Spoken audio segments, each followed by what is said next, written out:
Hi, I'm Alex Vardill. I am a community organiser and activist in Cambridge. I've been here about 6 years now. I was not especially politically engaged when I arrived, but over the time I've been here, I have found community and networks of solidarity and mutual aid, which have transformed the way that I participate and feel part of and feel able to make a difference in what is happening in the community here and trying to address some of the many challenges that this incredibly unequal city faces. I work with Cambridge Sustainable Food, which is a community organisation working to try and tackle food poverty and injustice and end hunger in the city.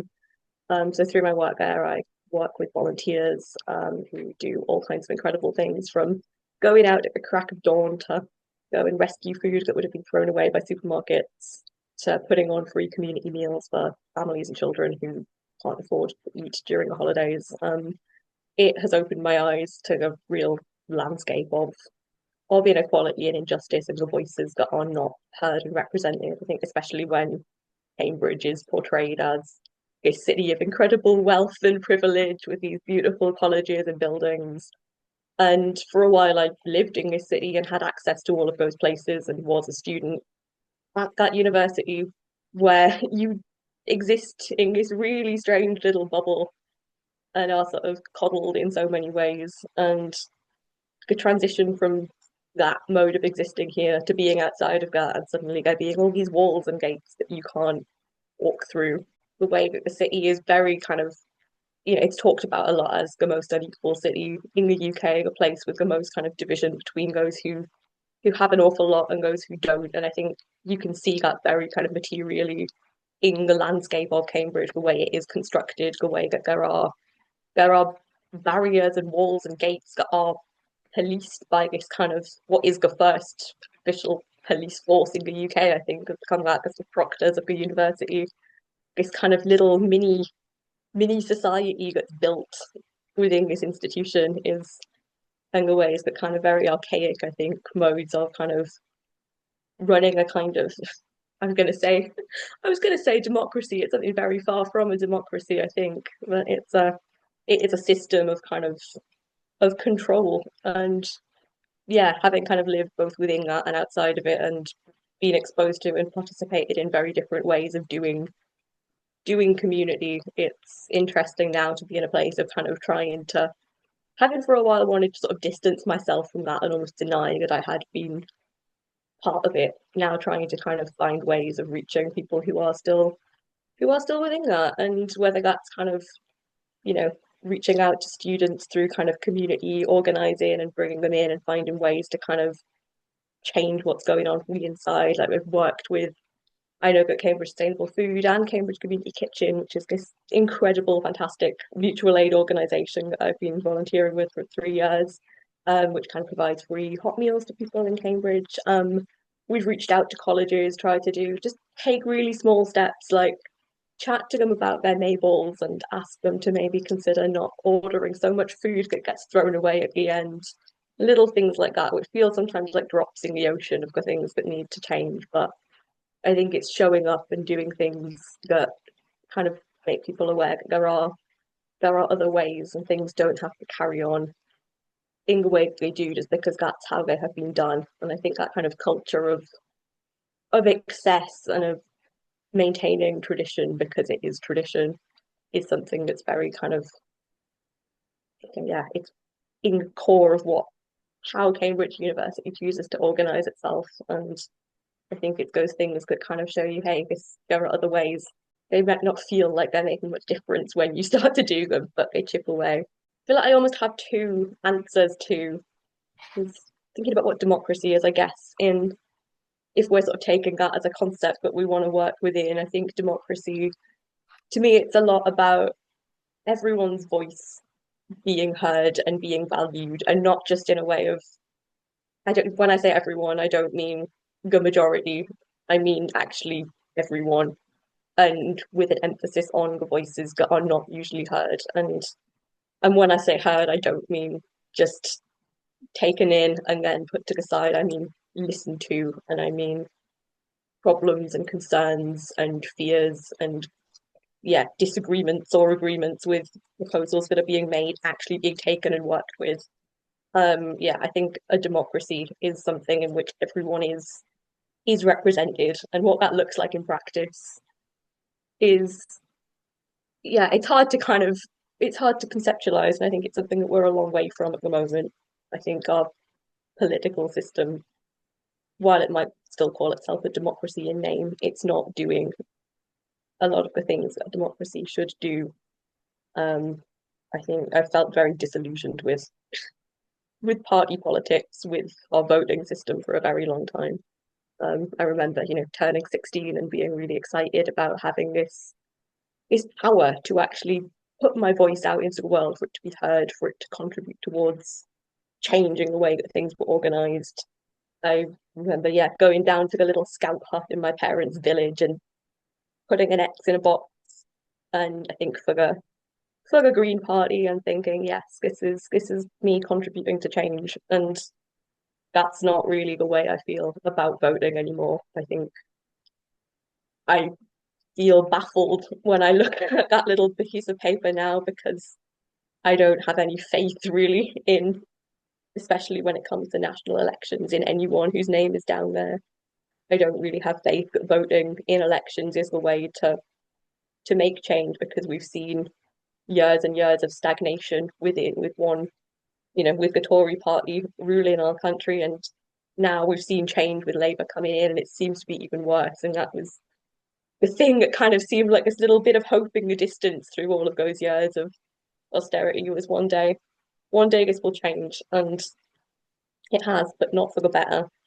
Um, then yeah, coming back to kind of what democracy is and means to me, I guess in some ways, I almost think we're past the point of democracy as in a state with leaders who listen to us being a kind of helpful thing. And I wonder about other ways of, again, other ways of doing things. And I think the way I kind of understand and engage with concepts of democracy now, I think are very much rooted in a community and on quite a localized level. And I think one of the things that continues to sort of give me hope in building some kind of system that is democratic in the sense of hearing everyone and representing everyone, and actually bringing about the changes that are needed to support everyone so that people can live together and live in, with love and care for one another, is, yeah, doing community on this really micro, yeah, localized level. I'm quite involved in the Lock On in Cambridge, which is, it's a used to be a pub called the Hot Vine down by the Grafton Centre. It was abandoned a few years ago, and in 2020 was squatted and sort of taken over by a group of people who wanted to build a space where organising could be done differently. It's now a sort of centre for community, for activism, for art, for events, for music, for a community kitchen that, yeah, feeds hundreds of people every single week. And the sort of mode of organising there is it's very non-hierarchical. I guess it's kind of, if you were going to stick a political label on it, like anarchism, and that idea that a state and officials and rulers are not needed, that decisions should be collective, that hierarchical organization of any kind leads to inequality and leads to kind of authoritarianism. Those are the principles that kind of guide that space. And yeah, being in that place and being in meetings where everyone's voice is heard, where decisions are made through, I guess, consensus rather than majority. That's been that's a way where it's a place where I feel kind of power, I guess, to actually make change in the community. And I realize I'm saying that from a kind of, I guess, a privileged position of being able to access that, of being, someone white and well educated, and who can speak up in a group, and whose concerns and kind of oppressions, I guess, are not as sharp as they are for others. Yeah, I'm privileged in that I don't have to think about kind of, the effects of disability benefit cuts, of the ways that trans women are being policed and forced out of public spaces where they feel, or used to feel, or maybe hope to feel safe. Um, but I'm in spaces where I'm talking to people who are facing those problems, and I'm listening to them, and I'm hearing their thoughts and fears and anger and their ideas about what we can do to make a difference to this. I don't know how hopeful I feel about the political climate in our country, in the world. I'm looking at the kind of crackdowns on protest, on, organizations and activist groups trying to make material difference to the genocide that is going on in Palestine being described as terrorists. I'm seeing peaceful protests being banned. I'm seeing climate activists go into prison for years and years for planning to block motorways. And I'm thinking this is not a democracy. We are so far from that. This is a descent into authoritarianism, into fascism. It's a place where rather than more and more people's voices being heard and listened to, the voices that the government, our leaders, people in power fear, those voices are being silenced. So I think it's more important than ever that we are in community on the levels that we can be, that we're talking to each other and trying to, yeah, build our own little models of societies where things aren't like that.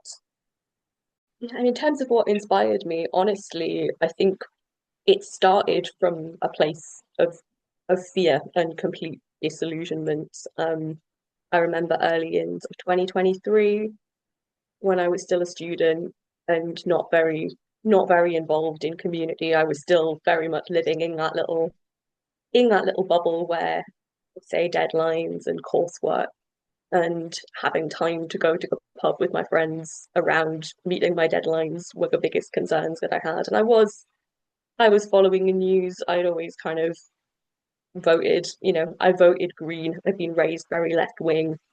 I did not like or trust our government, but I wasn't kind of doing anything about that on a day-to-day level. But I was on Twitter a lot. I was seeing more and more climate doom, seeing people posting about, a world in which the temperatures have risen by 4 degrees by the end of the century, where vast swathes of the planet are unlivable, where the people in frontline communities already facing the worst impacts of climate change now have been devastated, where people in Britain are climate refugees because most half of it's underwater, where, temperature thresholds that lead to cascading disasters have been crossed. And I looked at what wasn't being done about this and I felt despair.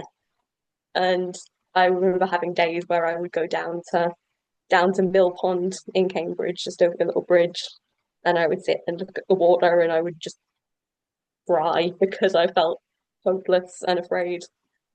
And it went on for a while. And I remember going and talking to the well-being officer at my college about this.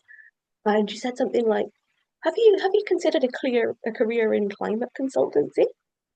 And I just sort of laughed. Like, this is a solution that's so within the kind of system that is leading to all of the disasters that are on the horizon. This kind of this focus on sort of climbing a ladder and, yeah, continuing to contribute to a kind of a capitalist economy, doing something that has green in the title so that you feel a bit better about yourself and like you're making a difference. But it's that kind of self-interested sticking plaster solution of, okay, if I do this thing, but still tick all the boxes, still get a good respectable job, I still contribute to our economy, whatever it may be. But say that I'm doing it in this green way. I can feel good about myself. And I knew that wasn't the way I wanted to deal with this, or the way of, yeah, taking action around my fears that would actually address those either in a meaningful way for myself or in the world. Because I mean, at this point, I was still, I guess, still thinking within a kind of party political structure as something that was maybe offered a ray of hope. And I discovered Green New Deal Rising, this group that they campaign for a Green New Deal, and they have a sort of set of goals and principles, but it's all around trying to kind of, yeah, work within the political system to get MPs on side with them to agree to this a Green New Deal, which is a kind of way of transforming our kind of economy, to build capacity for climate disasters, to transition to renewable energy. So I went and leafleted and door knocked and spent more hours than I want to think about trying to arrange a 10-minute meeting with Daniel Zeichner to talk about trying to encourage him to sign Green New Deal pledge and do something meaningful in Cambridge. And I never even managed to speak to the guy. Some very sort of very friendly email saying, yes, yes, I agree with you, which never translated into action. The answer I've found is just doing things in community and yeah, building these sort of networks, talking to my neighbors, talking to the people I wouldn't talk to otherwise, talking to people that I agree with and talking to people that I don't, and figuring out ways of all kind of working together. I think Cambridge Community Kitchen, I know I talk about it a lot, but it's one of the things that gives me the most hope. It feels the most like doing something and building the kind of better world that I hope to see somewhere, and that I feel like our current democratic system is not setting us on the path to reach. It's yeah, CCK. It's a non-hierarchical organization. It is founded on the principles of mutual aid, of solidarity. There are lots of incredible things about it. One of the things that I find the most sort of inspiring within it is the sort of blurred boundary between people who volunteer, who help, who, cook and deliver the food and do the admin, and the people on the receiving end of that. It's not a charity. There isn't a hard line between those who give and those who receive. It's not a top-down model. It's a collective and everyone is part of it. And everyone who volunteers receives food through doing it. If they come to the building to participate, anyone can ask for food to be brought to them at their home. And anyone who receives food can also be part of it and is invited to be part of meetings, to be part of fun events that we do. It's a place where everyone really is listened to and valued, and whether you've been involved for a day, for a year, for 5 years, everyone's voices mean the same and are valued in the same way. And decisions are made by the collective, and sharing things is a really kind of core value, whether that is a meal or a conversation at the door or skills around how to make a little app that tells you what order to deliver food in. There's so much collective learning and joy and resistance. And I think the kind of that principle of free food for everyone, for anyone, is really, really simple, but it's one that holds a lot and reaches out to a lot of people. And there have been some really interesting conversations recently within that community around people's fears about the sort of rise of the far right, of the increasing the numbers of England flags that are going up on poles all over the place, the massive far right demos, the attacks on migrant hotels, and what we do about that. And I think one of the answers that has been reached is, yeah, what I've just said, is that thing of talking to our neighbours, and rather than trying to sort of evangelize and convince people of views that maybe they're quite a long way from holding at the moment, of showing them other ways of doing things instead of writing Free Palestine and Justice for Migrants on our delivery pots. We put flyers in our delivery bags inviting all our recipients to CCK's 5th birthday party in November. And that maybe seemed like a less kind of direct political act to take, but I think in many ways it's a more sustainable one. It's a slow burner. It's that continued reaching out to people and trying to build a community that has space for everyone, I think. And I think on a very sort of fundamental level, our current system is one that does not represent the needs of everyone. It represents the wants and the needs of the people who already hold power within it. Speaking on a very kind of like practical level, I guess, with our party system and our voting system, it is set up in such a way that only the people who already hold power and authority within it have any chance of getting to those kind of positions of government where they can make decisions about things. I think with a sort of first past the post electoral system, it's almost impossible for anyone who is not sitting as either a Labour or a Tory candidate to get anywhere, at least on a kind of high level. Maybe that's slightly different with kind of local elections, but certainly on that kind of overall national level, it's incredibly unrepresentative, and it means that kind of those smaller parties, candidates who aren't as like, yeah, aren't representative of bigger groups, they don't get a say. And I've thought a lot about kind of our voting system and whether like proportional representation is something that's kind of thrown around a lot as a system that might be better, and it probably would, because it means that there is more space for opinions and for voices that aren't the majority.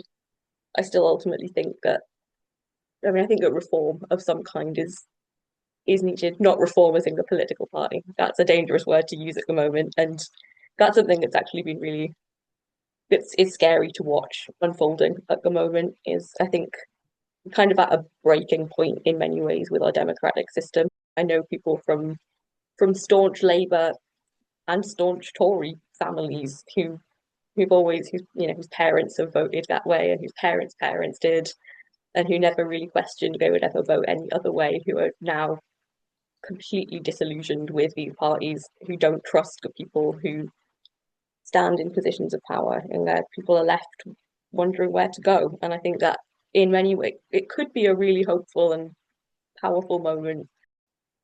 We're tired.